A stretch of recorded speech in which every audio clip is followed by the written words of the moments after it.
Hello, everybody. I'm live from the basement again. Today, joining me is my dad, Dennis Simino, the head drone of our hive. He's going to be talking to us about what it takes to have bees, all the equipment you need, space, location, everything in between, what it takes to be a beekeeper. We got a special insight today too because he's actually on the farm, so he'll get to show us around outside a little bit. There's still snow on the ground in Canada, but not as much. He was telling me earlier it's a beautiful day. So here he is. There you go, Dad. What are we Hey talking about? guys. Yeah, today I'm optimistic because I want to be outside and in the snow in the bees, but unfortunately as usual, we got back into cold weather right now. And I'll just show you, you can see our beehives in the back there really far, but they still got a good 6 inches to a foot of snow around them. I'm not optimistic that many of them are alive because I haven't seen any bees flying, but then the cold weather has been around. So I'm not going to go and open them until I know for sure, as I've said before, that I've got a consistent 10 degrees starting early in the morning and for a whole day. Then I'll go and open them up and take a look inside. And by then the bees that are flying will be flying and everything. But for today, we're going to go through the back storage shed, kind of show you what you need to run bees and have bees, and then talk a little bit about where to get some bees maybe and all that wonderful stuff. Uh, we do have a contest going on for jokes. I love jokes. Please feel free to give me jokes all the time and enter the contest. We are going to give away a nice, I'll make sure the sun's behind me here somewhere. There we go. Um, a candle to give away for one of the winners. And then we're actually going to start selling some candles, I hope, online. And you got some beautiful selections and we got some beautiful works to work with. Oh, there's some bees buzzing inside the shed here. Or is that a fly? Oh, it flew away. I can't tell. Anyway, so for today, what you need for spring, I don't know if you guys remember if you were here last time, but I did put a box together to show you what we do when we start prepping hives to get bees in them. But just to show you the inside of the shed here, this is all of our equipment that doesn't have to be stored necessarily indoors, although having a roof over it helps to preserve it for longer. And you can see all the honey boxes which are white, and in the back corner you can see all the red boxes which are our brood chambers. Here we have an inner cover with a hole in the middle. The hole is to allow us to feed the bees with a pail, and then that way we don't have to open the hive up completely to get in there, so they stay a little bit safer. Another thing you want to get a hold of is a bee escape. When you have bees and you're going to start taking their honey, here you go. This is called a Quebec style bee escape. It's got the triangle with some mesh over it. And if you see the hole in the middle, they like to come down through it. And then when they try to go up, they can't get to it because of the mesh in the triangle. And this allows us to get as many bees out of the hive when we're bringing the honey inside.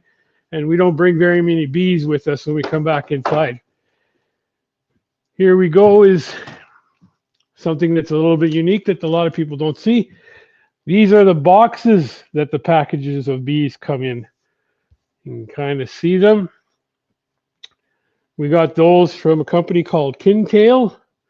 And then you can see in the back in here, the tubes. And those are ones we get from another company. I can't remember where we got those ones. I think they were out of Australia. And that's just another way. Whether you get the boxes or you get the tube, packages or packages, it's the same work to get it out of the package and into the bees. And then, where are they there? Around here somewhere. Oh, well, we're going to have to make our way inside because I got to show you how a bottom is. Oh, yeah, they're out here. We got an entrance reducer. It's just a piece of wood to block the entrance. That way the bees can protect their hive better. We have a migratory cover right there. That's so that way you could put hives close beside each other and they can share heat and help each other out. while you're still moving bees around. I did that in the past. And we can see those over there. We have lots of migratory covers because we used to have, 300-400 hives, 200-300 hives. And then here's a nice little toy I bought just for the fun of it. It's a telescopic outer lid with some cedar shakes on the outside to protect it.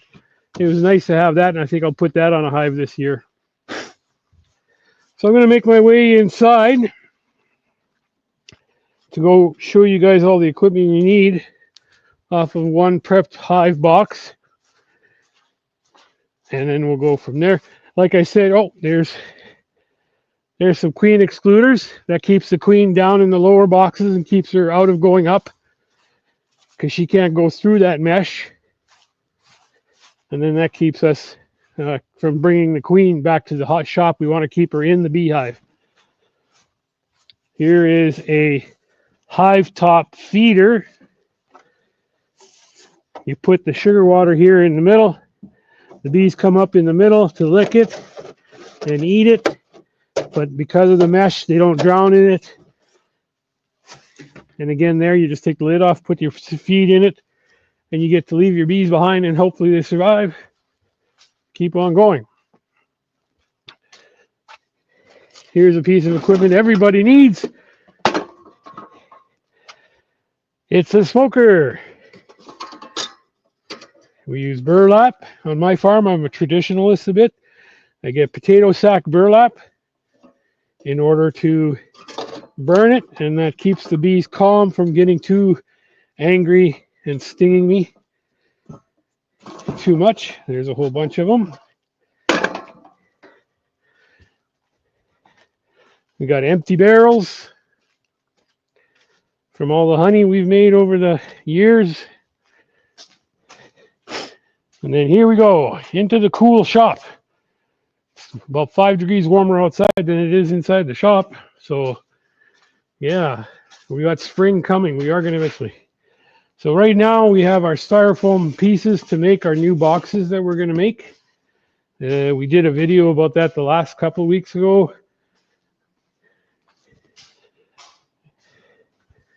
And then here's a little novelty item. It's a skep beehive made from, I'm not sure what kind of fiber that is, but as you can see, it makes a hollow, and you put the bees in the middle and they make a hive. I bought that just to show people what a skep hive. That's what my grandfather first started on when he was my age, so 100+ years ago. He used those a little bit until he built boxes. There's a built-out styrofoam box that we made last time. All I got to do is paint it, and we'll be ready to use it. But here, right here, is our hive box, ready built, ready to go. And we could put bees in that, although it's too cold right now to be doing that. So, take it apart. We have the outer cover, keep the bees from getting wet. We have the inner cover with a portion cut out for an upper entrance. I like to have the upper entrance so it allows them to do some airflow inside the hive the way they like. And then, of course, the hole in the middle where if you want a pail feed, you can put a whole pail on top, upside down, and it'll drip down. You got your frames in the middle. This is on my farm, a white box means it's a honey box. So here's a honey box. Not that we would put that on right away because the bees don't start collecting honey until later in the summertime. So I'm going to take that off and out of the way. And then here's the queen excluder that we put on top of the brood box. As you can see, the queen bee can't go in the middle here. So she stays down below where she can lay eggs and not up in the honey. And then we have the brood box.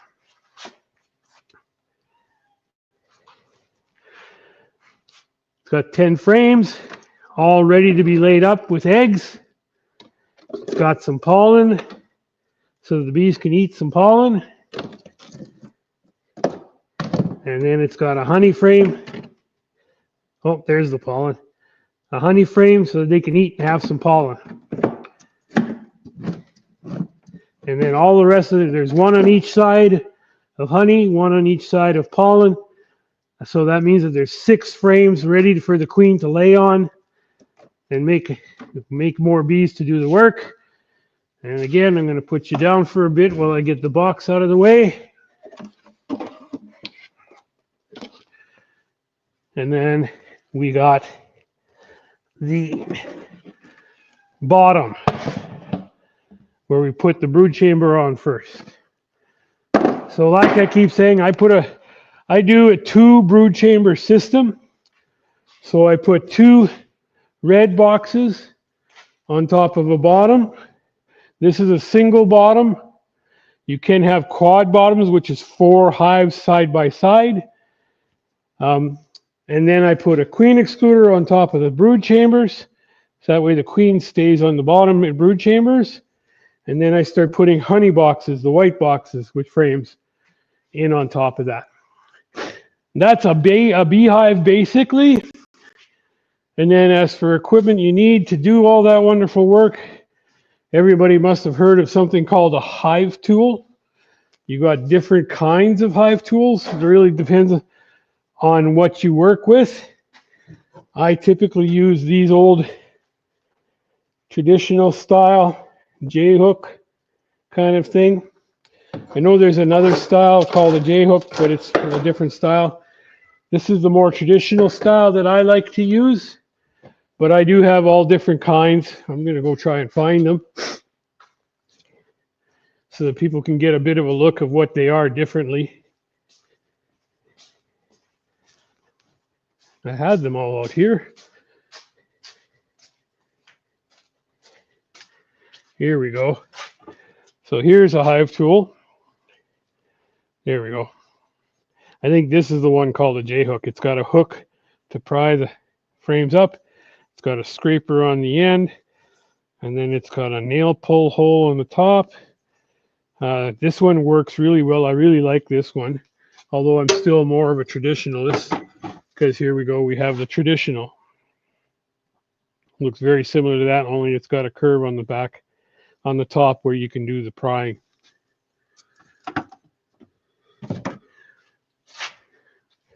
What I found here that I didn't know was here was a 3/4 depth frame that I've got to wash and clean and get ready, because I am going to be switching over to 3/4 depth honey boxes. They're easier on the back, a lot easier on the back. And I'm hoping to be able to keep going and lifting that. We'll see. Let's see, we talked about the hive tool. We've got the smoker.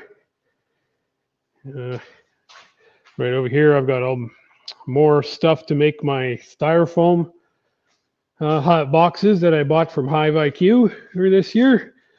A lot of people bought them this year. I was really actually surprised to see a lot, because there's a few people who have actually bought them, built them, and then have them for sale. So you don't have to necessarily build them. You can actually just buy them built. They're a little bit more expensive, but that's up to you what you want to do. Here's another specialty kind of hive that I have. Now this one is to make comb honey.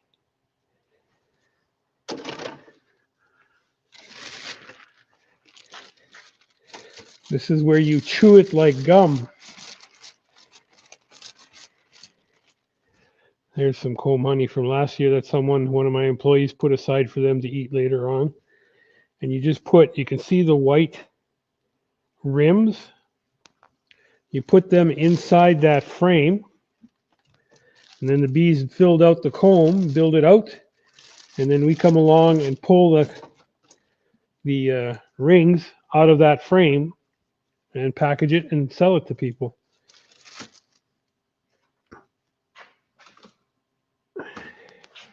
And that's what these boxes are boxes for those frames.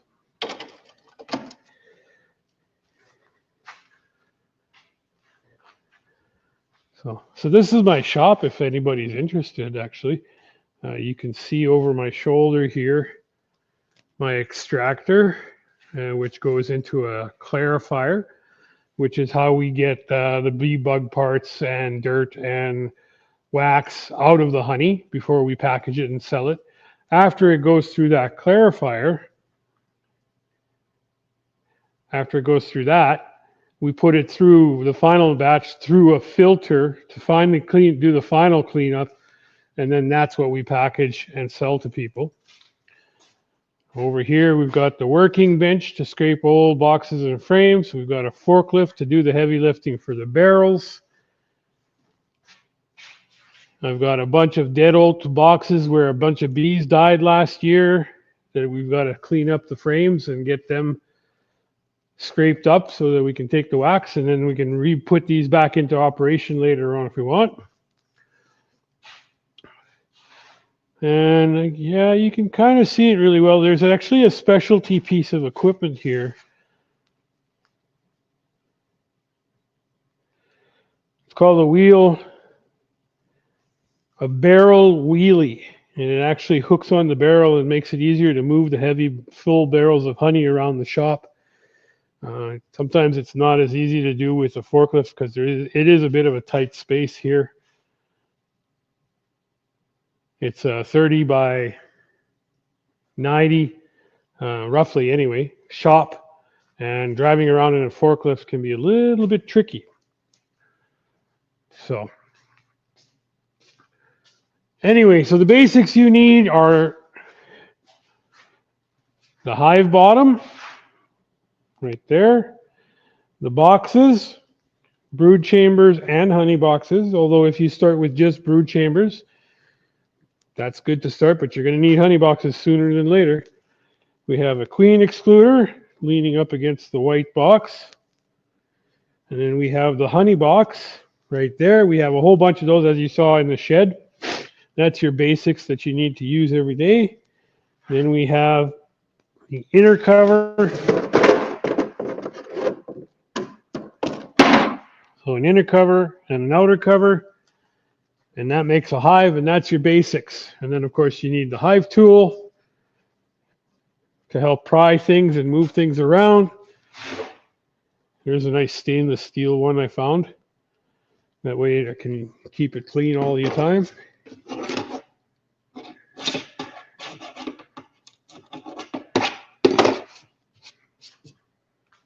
Oh, here's something I'm quite proud of because I didn't have this before. So I used to take the honey off of the beehives, run back to the shop and do the extracting before the honey got too cold. And then I would do my extracting and then do all the packaging. Well, this room right here is my hot room. When I come in at the end of the day after pulling all the honey off, I put the boxes in there. They stay at about 28 degrees inside that hot room so that tomorrow morning I can start extracting. So if you want to know what temperature to keep your hot room at, you want to keep it at about 28 degrees.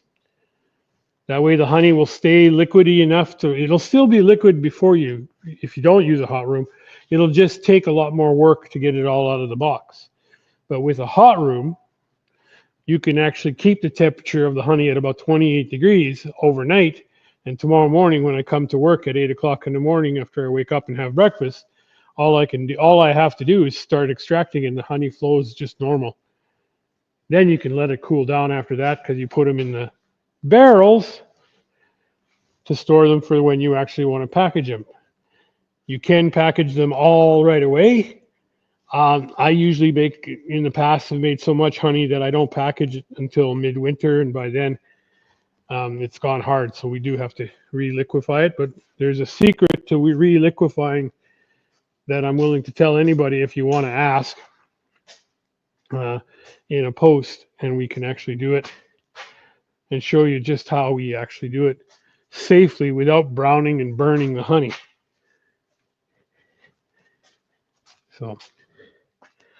So yeah, that's my honey farm, and that's the basics that we've talked about before of what you need to have a beehive. And there we go. Ah, sunshine. Nice. Now, if only we could get the bees to get out there. I think they want it to be quite a bit warmer than that for now.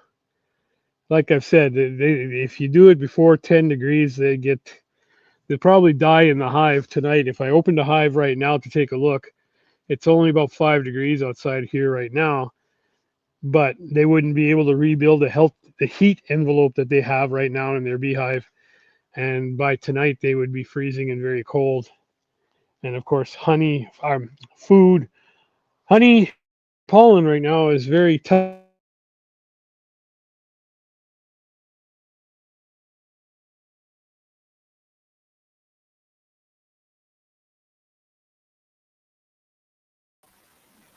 I think we lost him, but that is okay. I need my camera back on. I wanted to show inside the community. We'll add him back in so he can finish what he's talking about there. But that was all he had prepared for us today. And I'm just going to share my screen and show you what that banner on the bottom of the page is telling you about. So here is the community. It's school.com/bees. And on the inside, we got lots of cool information. There's all kinds of cool stuff, cool conversation going on. We're at 215 members right now. But we got what's our bee pun contest going on right now. So you can head over here. Unlimited entries are allowed. You can see some people have posted multiple times, like Steven there, getting crazy. So go ahead, head over to school.com/bees, drop a comment, as many comments as you like, get yourself entered to win some prizes. And we'll be announcing that next Thursday, April 10th in our next live stream.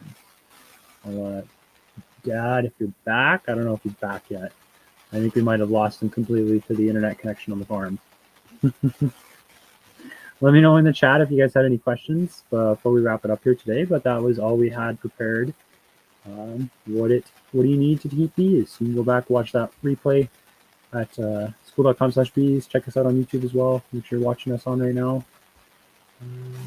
Yeah, I'm just filling the space until Dad comes back, but I think we've lost him. So thank you so much for tuning in today, guys. Hope you learned a lot. Also, head over to the community, and if you have any questions, like he was asking if you wanted to learn the secrets that he mentioned there about melting the honey in the barrel in the middle of the winter.